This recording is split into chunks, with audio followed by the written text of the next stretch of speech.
પાલનપુરમાં એનએચએઆઈની કામગીરીથી વાહન ચાલકો છે પરેશાન। આબુ અમદાવાદ નેશનલ હાઈવે પર ચોમાસામાં સ્ક્રેપિંગની કામગીરી, સ્ક્રેપિંગ બાદ હાઈવે પર અનેક ખાડા પડતા અકસ્માતો છે ભાઈ।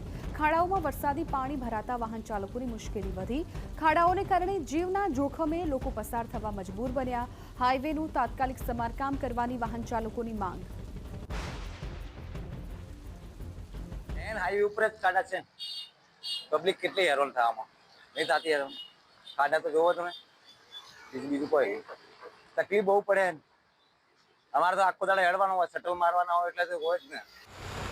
પાલનપુરમાં આબુ અમદાવાદ નેશનલ હાઈવે પર ચાલી રહેલી એનએચએઆઈની કામગીરી વાહન ચાલકો માટે મુશ્કેલીનું કારણ બની।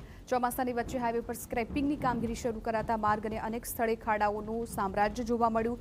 સ્ક્રેપિંગ બાદ પડેલા ખાડાઓમાં વરસાદી પાણી ભરાઈ જતા વાહન ચાલકોને ભારે હાલાકીનો સામનો કરવાનો વારો આવ્યો। સ્થાનિકોનો આક્ષેપ છે કે નેશનલ હાઈવેની હાલત ગ્રામ્ય વિસ્તારોના રસ્તા કરતાં પણ વધુ ખરાબ બની ગઈ છે। દરરોજ હજારો વાહન ચાલકો જીવના જોખમે આ માર્ગ પરથી પસાર થવા મજબૂર બન્યા છે। વાહન ચાલકોએ એનએચએઆઈની કામગીરી સામે નારાજગી વ્યક્ત કરી હાઈવેનું તાત્કાલિક સમારકામ કરવાની માંગ કરી। પાલનપુરમાં છેલ્લા 3 દિવસથી વરસાદ વરસી રહ્યો છે, અનેક જગ્યાએ મુશ્કેલી સર્જાઈ છે। ત્યારે મહત્વની વાત એ છે કે પાલનપુર આબુ રોડ હાઈવે કે જ્યાં બિહારી પાસે રોડનું ધોવાણ થયું છે। અત્યારે દ્રશ્યો બતાવીશ, આ પાલનપુર આબુ રોડ હાઈવેના છે કે જ્યાંથી 24 કલાક જે વાહનો પસાર થતા હોય છે અને આ રોડ ધોવાતા વાહન ચાલકોને પણ મુશ્કેલી પડી રહી છે।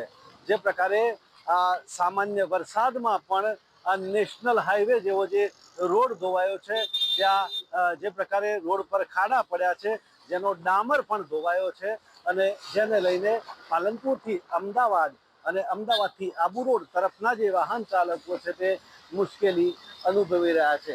એટલે કે જે પ્રકારે કહી શકાય કે ચોમાસા અગાઉ જે કામ કરવાનું હતું એ કામ આ નેશનલ હાઈવે ઓથોરિટી દ્વારા થયું નથી અને જેને કારણે આ રોડ પરથી ડામર અને કાંકરી જે ઉખડી જતા અત્યારે તો ખાડા પડી જવાથી જે પ્રકારે અહીંયા વાહન ચાલકોને મુશ્કેલી પડી રહી છે।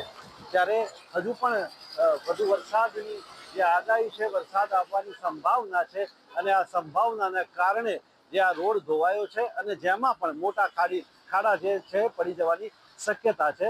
ત્યારે પાલનપુર વાસીઓની માંગ છે કે આ જે પ્રકારે રોડમાં ખાડા પડ્યા છે તે રોડના ખાડા છે એ પૂરાય અને તેનું વ્યવસ્થિત રિનોવેશન થાય। અતુલ ત્રિવેદી, TV9 બનાસકાંઠા।